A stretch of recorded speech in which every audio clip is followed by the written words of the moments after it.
Any thoughts about the degree to which very specifically branded backgrounds are appropriate or inappropriate for different circumstances?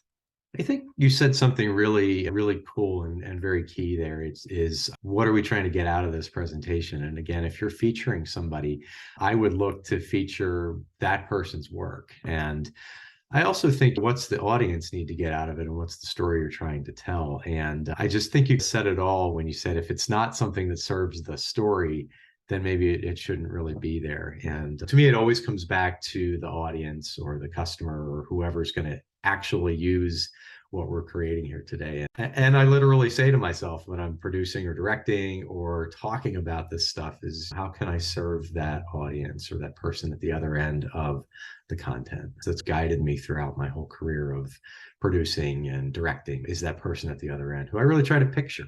If I can get really clear about that person that's going to hold my book or watch my show or look at my photograph, then I find I do better work. And I think that's probably relevant in what you're putting in your background. Yeah, I also like the whole idea that you've expressed about it being a storytelling medium.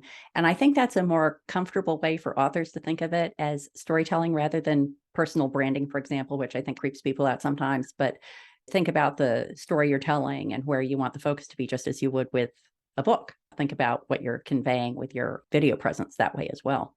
Yeah, for sure. And it's so important as well to be selling and to be promoting our work all the time. And I think that, at least as an introvert creative as myself, I struggle sometimes with how hard to market. And so maybe we can go overboard with marketing ourselves when, there's a time to just lay back and tell your story.